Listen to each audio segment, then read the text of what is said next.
अच्छा, 1 minute hold कीजिएगा बेटा।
अच्छा बेटा, अब ये कुछ प्लानिंग के क्वेश्चंस हैं, ये हम सॉल्व करेंगे, ठीक है ना। तो उसमें फिर जो भी आपकी कंफ्यूजन होगी, अब प्लानिंग के क्वेश्चन में एक चीज जो इम्पोर्टेंट है कि आपने क्वेश्चन को रीड करना है, समझना है पहले क्या चीज पूछी गई है, क्या फाइंड करना है, फिर उसके हिसाब से आपने अपना आंसर जो है वो बनाना है, ठीक है। तो copper two carbonate reacts with dilute sulphuric acid at room temperature. तो यहाँ पे रिएक्शन है किसका, कॉपर कार्बोनेट का विद सल्फ्यूरिक एसिड H2SO4, ठीक है, आरटीपी के ऊपर reaction.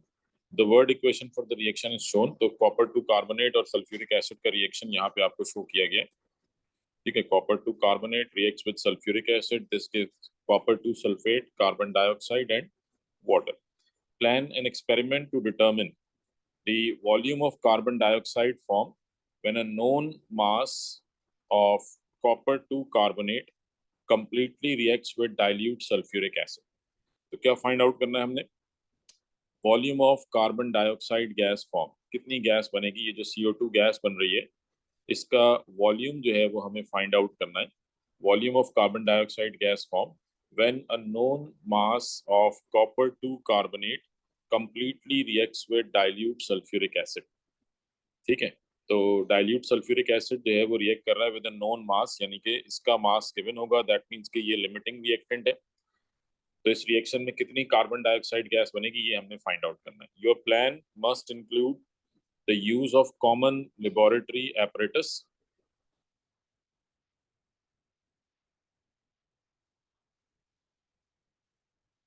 Your plan must include the use of common laboratory apparatus, dilute sulfuric acid and copper 2 carbonate। तो ये तीन चीजें हैं जो हमारे पास गिवन है। तो एक तो कॉमन लेबोरेटरी apparatus है, सल्फ्यूरिक एसिड है और कॉपर 2 कार्बोनेट है। इसके अलावा हम कोई केमिकल यूज नहीं कर सकते। No other chemical should be use. Your plan must include the apparatus needed. अच्छा, ये पॉइंट्स हैं जो आपने अपने आंसर में लिखने होते हैं, मैं पहले भी बार बार डिस्कस कर चुका हूँ कि ये मोस्ट इंपॉर्टेंट पॉइंट्स हैं, ये आपने देखने होते हैं। तो हमें apparatus बताना है कौन सा यूज हो रहा है, the method to use and the measurements to take, ठीक है। मतलब किस तरह से आप गैस कलेक्ट करेंगे, कौन कौन सी मेजरमेंट्स जो है वो ली जाएंगी। Procedures to ensure that the volume measured is as accurate as possible.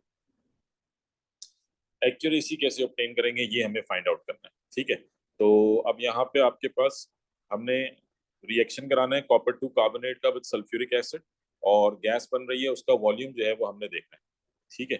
तो अब इसमें जो रिएक्शन होगा उसके लिए एपरेटस कौन कौन से यूज होंगे, पहले तो हम वो देखते हैं कि विच एपरेटस विल बी यूज।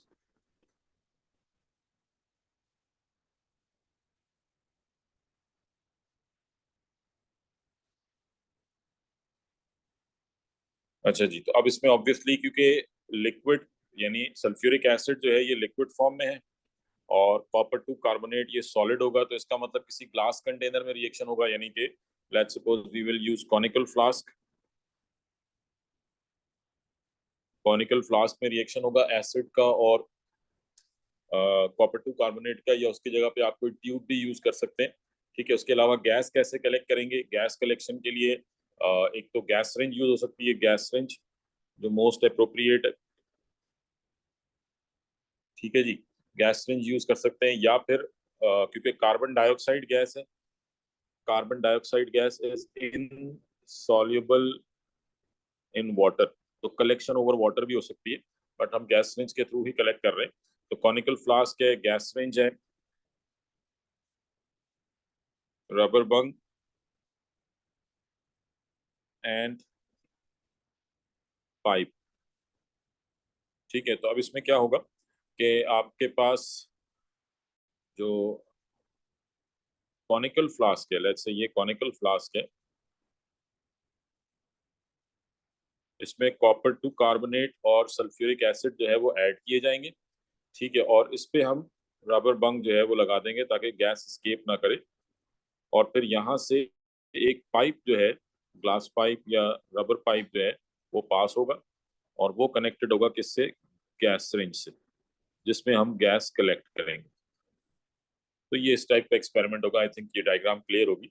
अब इसमें एक तो आपने apparatus बता दिया कौन कौन सा यूज हो रहा है, अब method and measurements.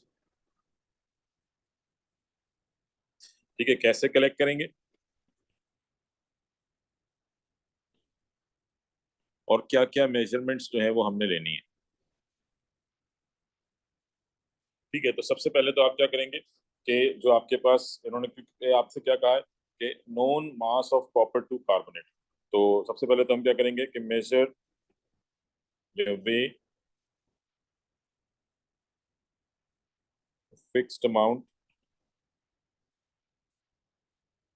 Of copper carbonate using weighing balance. तो वेइंग बैलेंस भी यूज हो रहा है यहाँ पे। ठीक है जी, उसके बाद take excess amount of acid into the conical flask. Flask में हमने एसिड ले लिया। ठीक है, add all the transfer all the copper carbonate in the conical flask and place the bung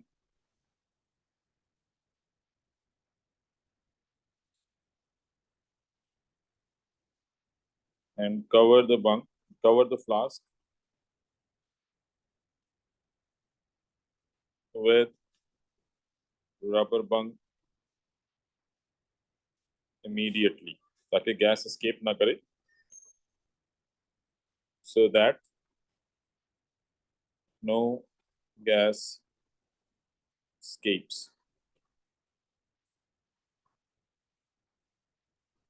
The glass pipe will be connected to gas range in which gas will be collected.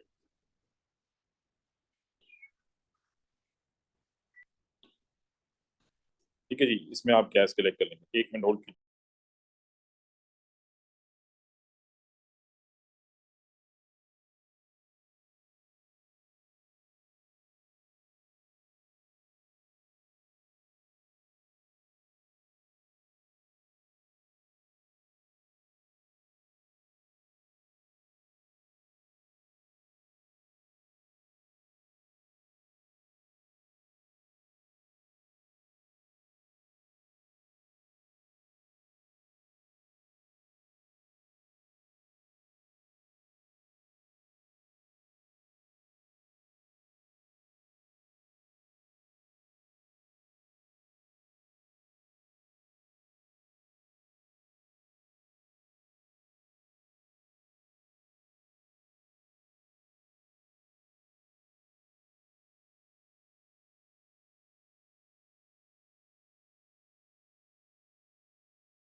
ठीक है जी, in which gas will be collected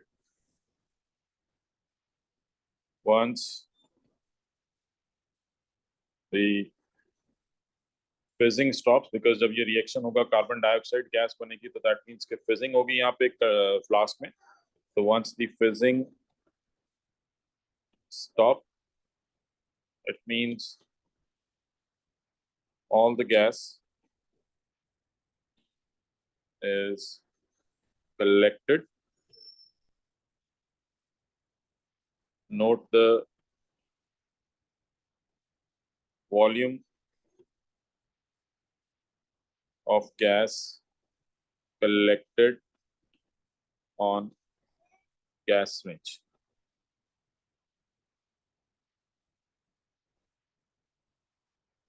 ठीक है जी, तो ये gas range जो है इस पे मेजरमेंट्स होंगी, आप इससे देख लेंगे कितनी गैस जो है वो कलेक्ट हुई है। ठीक है, तो एक तो ये चीज आपने ध्यान में रखनी है। ये तो हो गया हमारा एपरेटस। ठीक है, और देन फिर उसके बाद जो एक लास्ट पॉइंट है कि procedure to ensure that the volume measured is as accurate as possible. तो एक्यूरेसी जो है वो हम कैसे अचीव करेंगे? फॉर एक्यूरेसी आप सिंपल पॉइंट क्या कह सकते हैं कि लेट्स सपोज अगर हम बात कर रहे हैं यानी आप कह लेंगे आपने वॉल्यूम ऑफ गैस सिर्फ तभी नोट करना है to get an accurate result.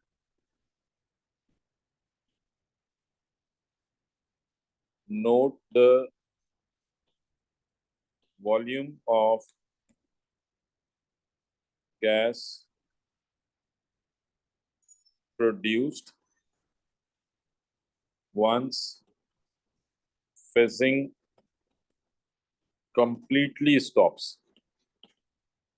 यानी अगर आपको बिल्कुल एक्यूरेट अमाउंट चाहिए कि कितनी गैस कलेक्ट हुई है, तो जब तक फिजिंग कंप्लीटली स्टॉप ना हो जाए हम वॉल्यूम नोट नहीं करेंगे।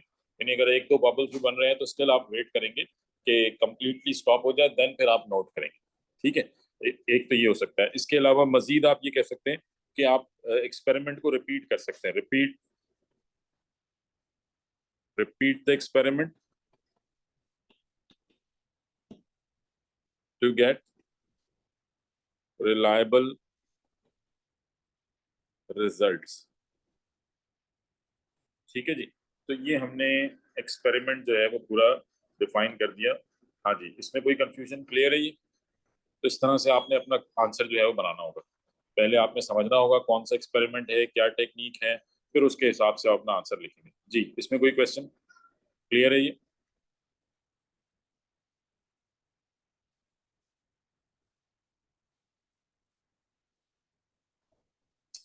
अच्छा जी, अब आ जाए नेक्स्ट क्वेश्चन पे। अ, एक मिनट बेटा होल्ड कीजिएगा।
अच्छा जी, नेक्स्ट क्वेश्चन क्या है?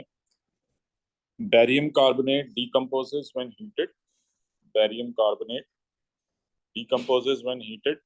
The word equation for the reaction is shown। यहाँ भी क्या हो रहा है, गैस प्रोड्यूस हो रही है, सॉलिड है, बैरियम कार्बोनेट इसको हीट कर रहे हैं।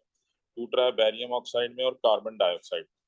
Plan an experiment to determine the percentage loss in mass when barium carbonate is heated. यानी जब आप इसको हीट करेंगे बैरियम कार्बोनेट को, तो कार्बन डाइऑक्साइड गैस जो है ये एस्केप कर जाएगी।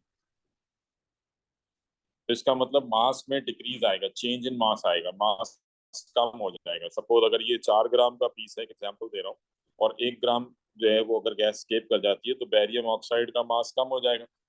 ठीक है ना। तो योर प्लान, हमने यही फाइंड आउट करना है, परसेंटेज लॉस इन मास, यानी कितनी गैस स्केप कर रही है। Your plan must include the use of common laboratory apparatus, ये वही कॉमन पॉइंट है, and a sample of barium carbonate, no other chemicals should be used. Your plan must include the apparatus needed. अच्छा आप देखें यहाँ पे, क्योंकि हमने सॉलिड को हीट करना है, कोई लिक्विड नहीं है, कुछ नहीं है, तो याद रखें जब भी सॉलिड को हीट करना होता है, ठीक है, किसी भी सॉलिड को अगर आपने हीट करना है तो सॉलिड को इंटेंस हीट करना होता है। तो इसके लिए apparatus हमेशा क्या यूज होता है, जैसे लास्ट टाइम हमारे पास लिक्विड और सॉलिड का रिएक्शन था तो हमने कॉनिकल फ्लास्क यूज किया था, ग्लास apparatus यूज किया था, लेकिन यहाँ सिर्फ सॉलिड है, इसको हमने हीट करना है, तो इसके लिए जो apparatus यूज होगा दैट इज क्रूसिबल।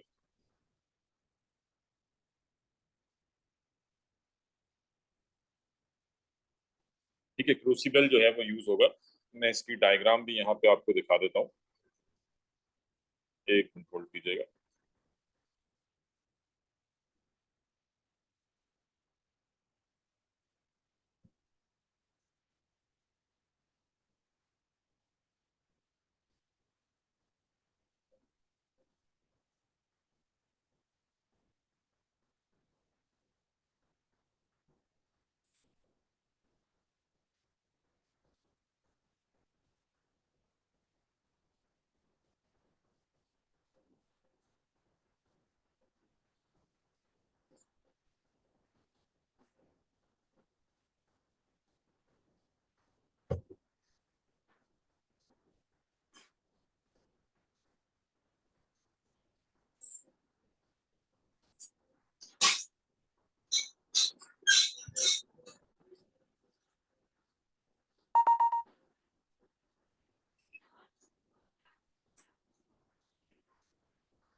ठीक है जी, ये आप देखें, ये डायग्राम है, दिस इज क्रूसिबल।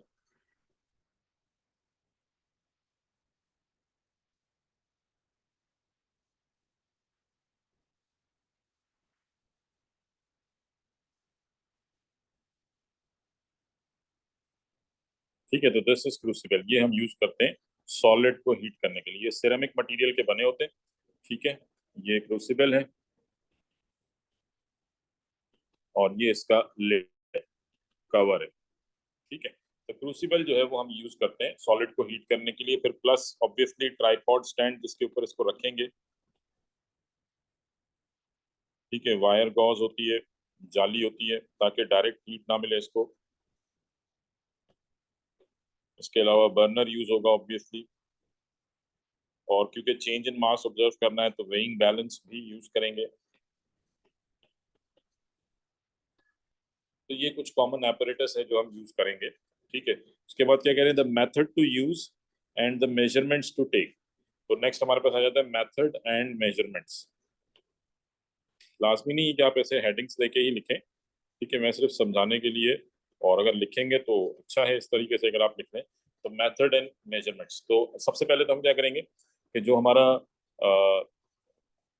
जो सॉलिड है उसका मास जो है वो नोट करेंगे। ठीक है, पहले एम्प्टी कंटेनर का मास नोट कर सकते हैं।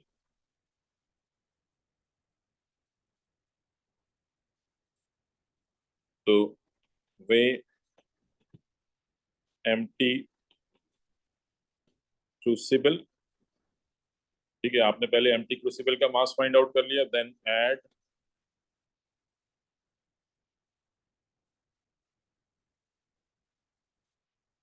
स्मॉल अमाउंट ऑफ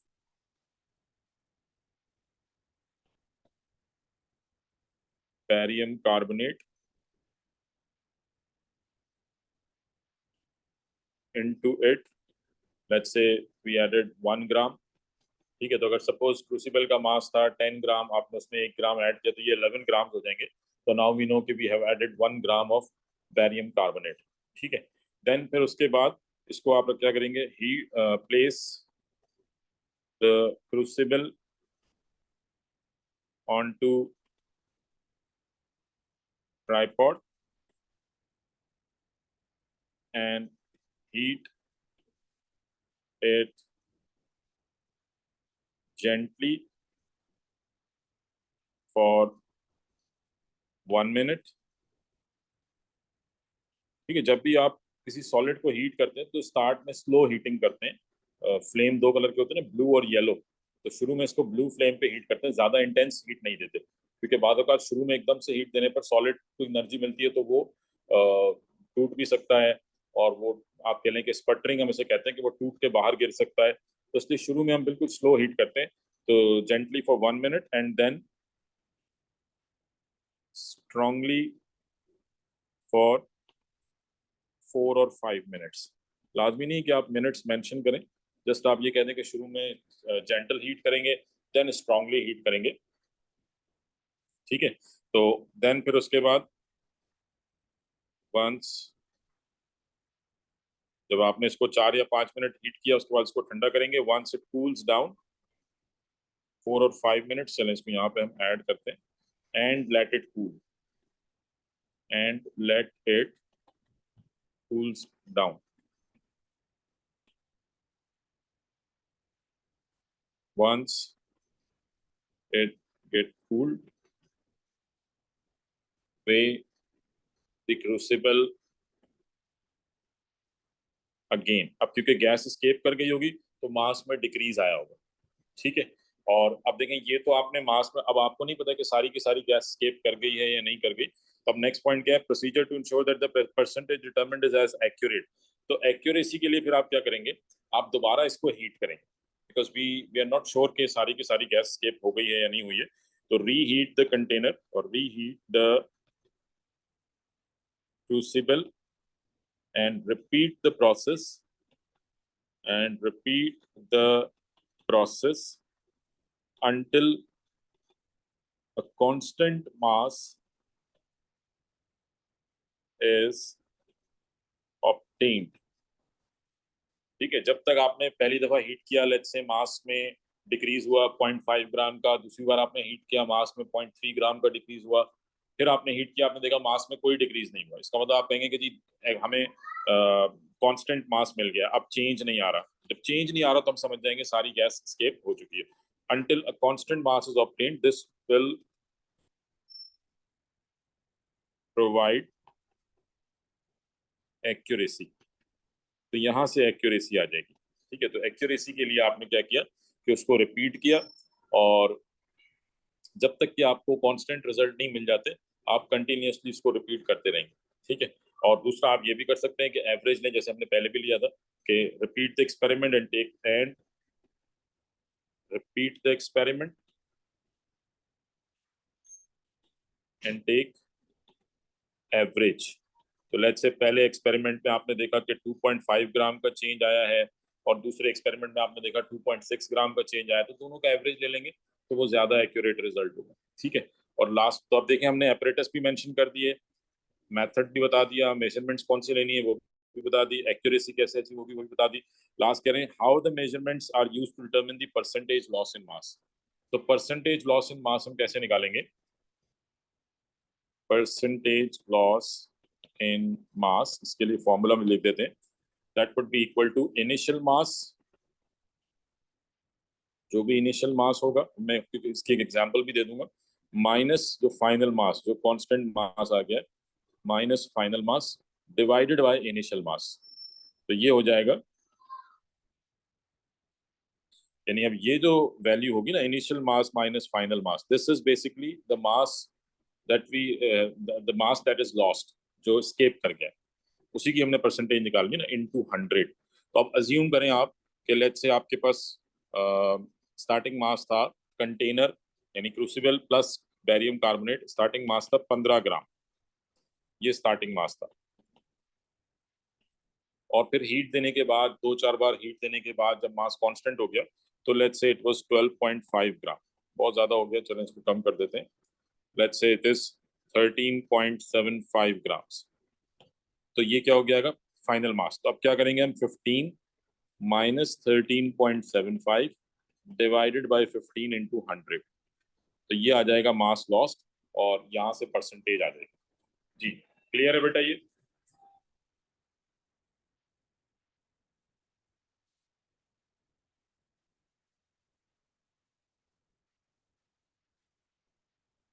हाँ जी, समझ आया ये?